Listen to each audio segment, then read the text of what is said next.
This episode of Do You Speak Geek,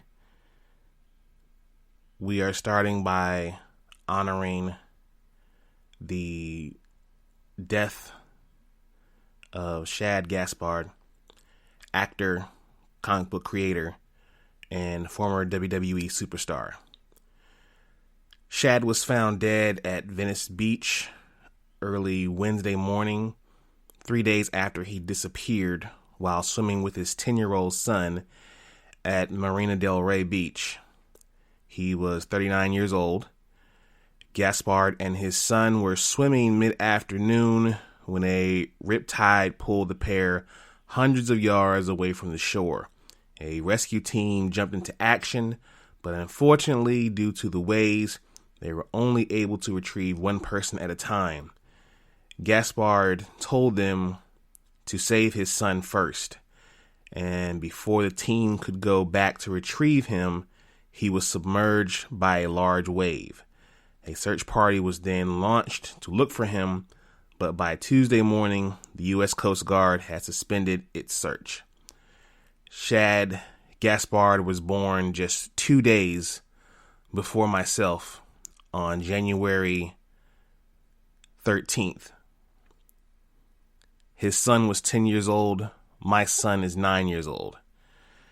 As a father, a WWE fan, and a fan of comic books in general, this really touched me deeply. I would have easily done the same thing and sacrificed my own life to save my son. Shad, we respect your decision, but we're going to miss you. Here at DYSG, this episode is dedicated to you. Blurs and nerds, freaks and geeks, this is Do You Speak Geek, episode 31.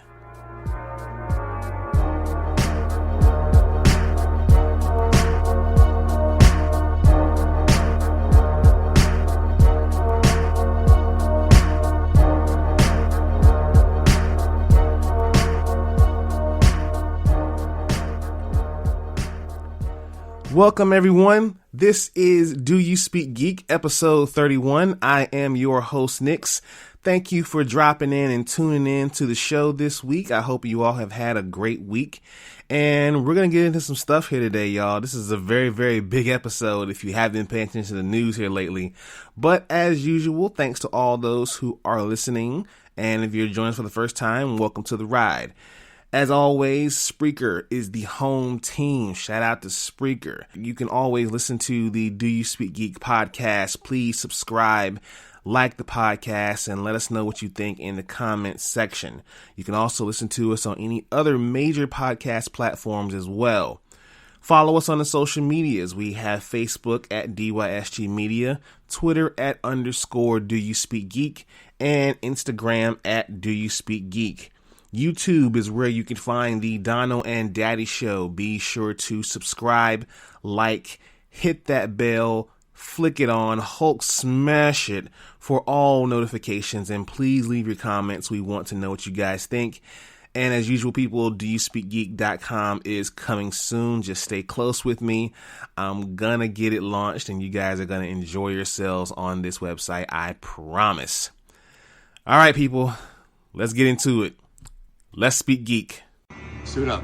I wanna be the very best. Talk nerdy to me. Are you ready?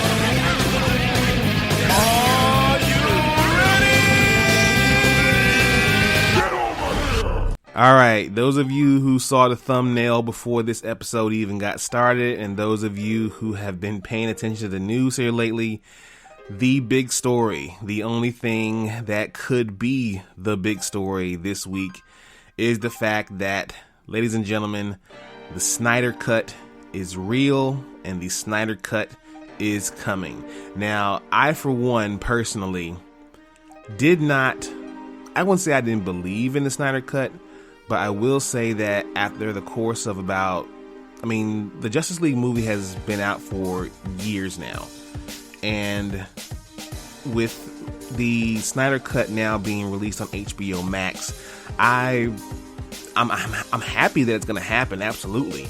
But before the announcement happened, I found myself being completely apathetic to the fact that we were ever going to see it or ever even knew that it existed. I became very apathetic. I didn't care. Like, okay, if it comes out, it comes out. But if it doesn't, it's fine. I don't really care anymore because you waited so long to release this thing and give us this full uncut and this amazing version versus what we saw in the theaters, that it's like, you know, if Hollywood wants us to see it, then we'll see it. But in any event, Warner Brothers did announce that the Snyder Cut version of Justice League will be making its debut on HBO Max in 2021.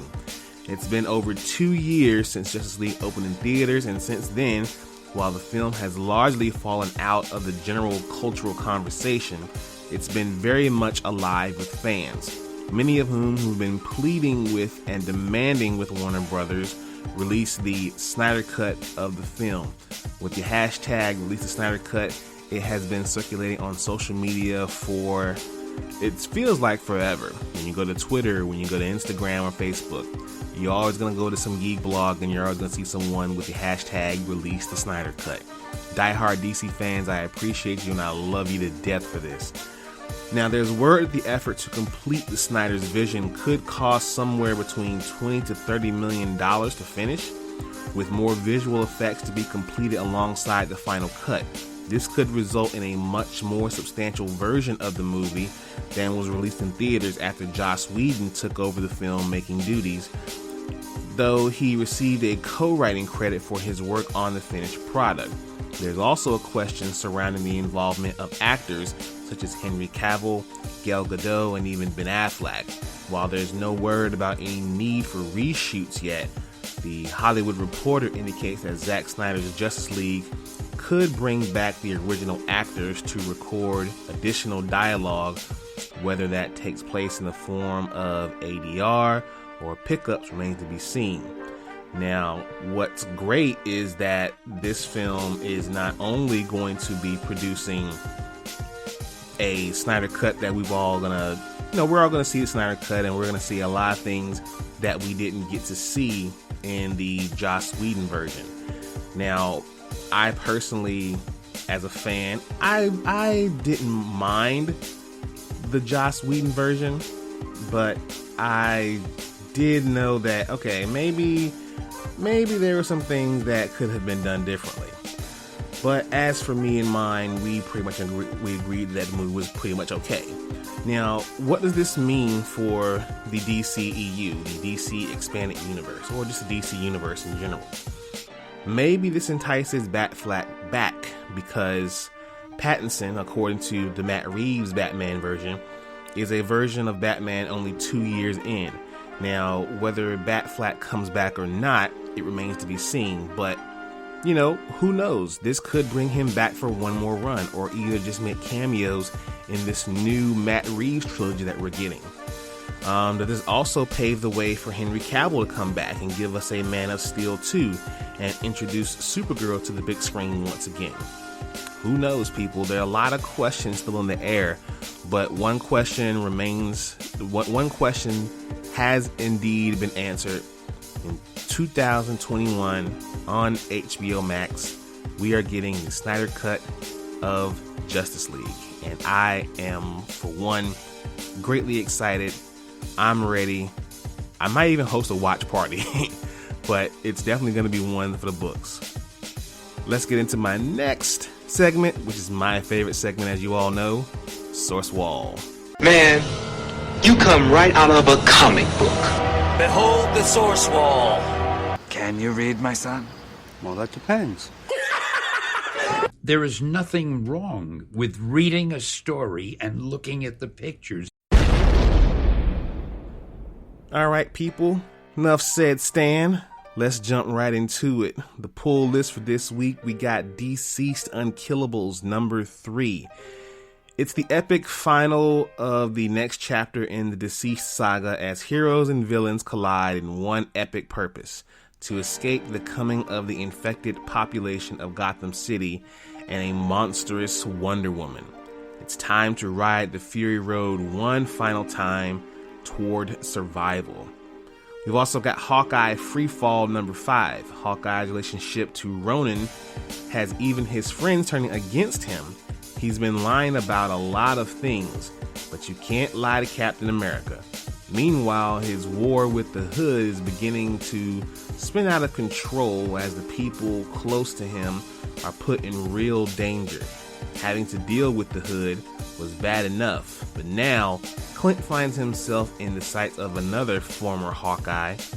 No, not her. Enter Bullseye.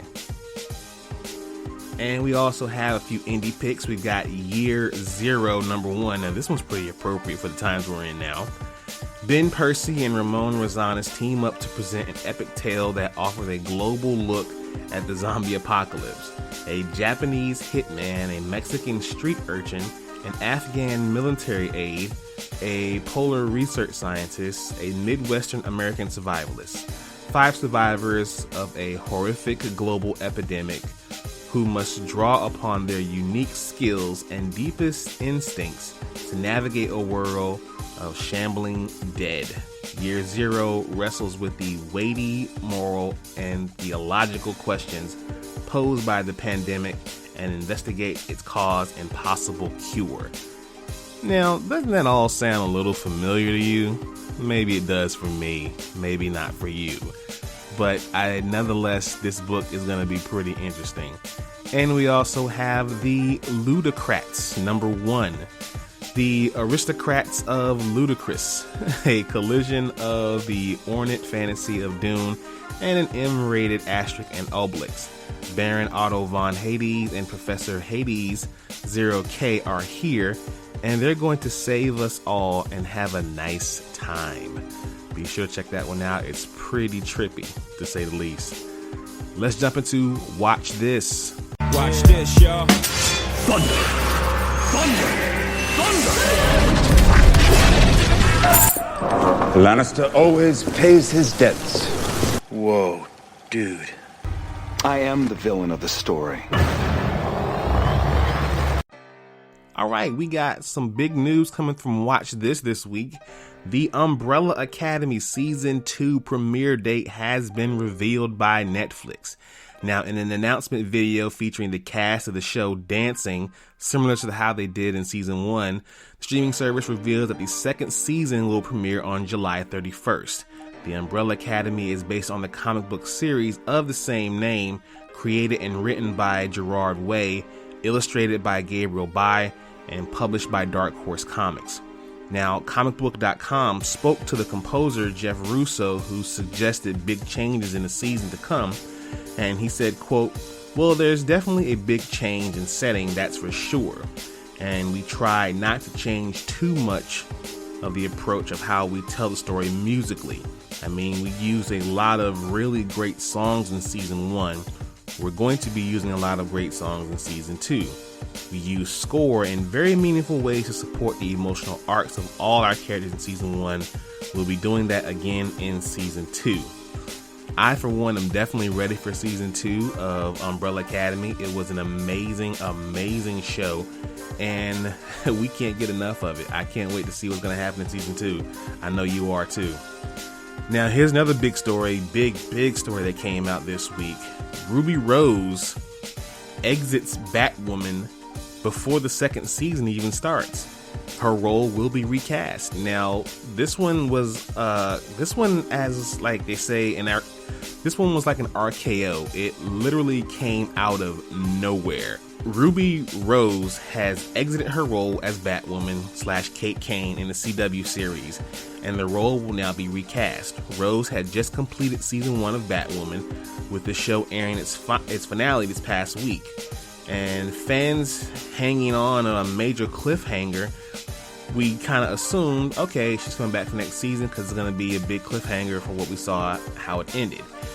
Now, no reason was really given to the sudden and shocking departure But there have been also rumors of saying that she left possibly because of injuries. There were scheduling issues. No one really knows for sure why Ruby Rose left the show, or she could have been fired. It could have been a mutual separation. Who knows? It could have been anything. But she left this quote here: "I have made the very difficult decision to not return to Batwoman next season. This was not a decision I made lightly, as I have the utmost respect for the cast, crew, and everyone involved with the show in both Vancouver and Los Angeles." Now, despite fighting an uphill battle, Batwoman secured a Season 2 renewal, with many fans excited to see Ruby Rose continue in the role. Needless to say, DC fans are now feeling sad and upset that Ruby Rose is leaving Batwoman. Rose didn't forget to acknowledge the fandom in her statement, stating, "Thank you to everyone who made Season 1 a success. I am truly grateful." Now, along with the announcement that Ruby Rose is leaving, recast for the role of Kate Kane and Batwoman for Season 2 has started some chatter. Of course, Ruby Rose is a major loss for the Batwoman fans, as she was one of the most famous LGBTQ icons in the world. Replacing that is going to be a real challenge. Now, right now, there's another famous LGBTQ icon who's already nominating herself. Brooklyn Nine-Nine Stephanie Beatrice would love to play Batwoman.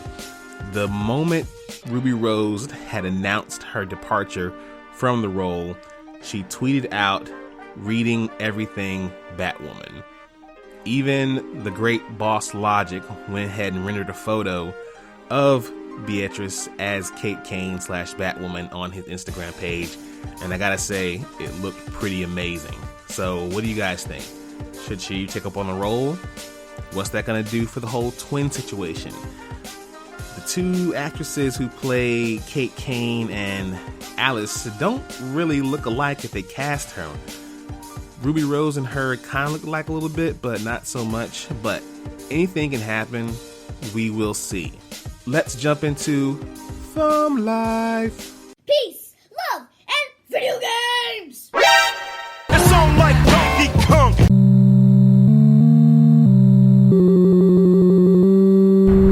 Jackpot.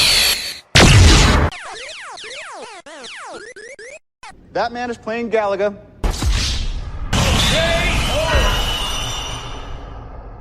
Alright, PlayStation has confirmed just how much faster the PS5 is than the PS4. Now, according to Sony CEO Kenichiro Yoshida, the PlayStation 5 will be significantly faster than the PS4, 100 times faster to be precise. Yoshida revealed the new system's surprising processing power in a corporate strategy meeting. As a result of this boost, players should expect significantly shorter load times than PS5 games compared to its predecessor.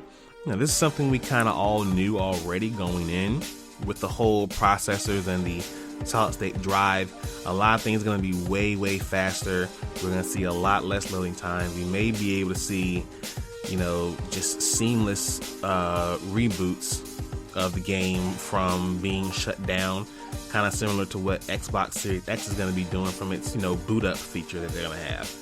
But I definitely am happy that they're confirming that the PS5 is definitely faster than the PS4, and as I stated over and over again, I cannot wait to get my hands on a PS5. Now, Mortal Kombat 11 Aftermath launch trailer was released. Now, this was a pretty decent trailer. I thought it was amazing. Mortal Kombat 11 Aftermath, the recently announced DLC expansion for the popular fighting video game, has released a new launch trailer that gives an even better look at the DLC story and gameplay. It shows off new playable characters, Fujin, Shiva, and RoboCop, as well as some pretty gnarly stage fatalities.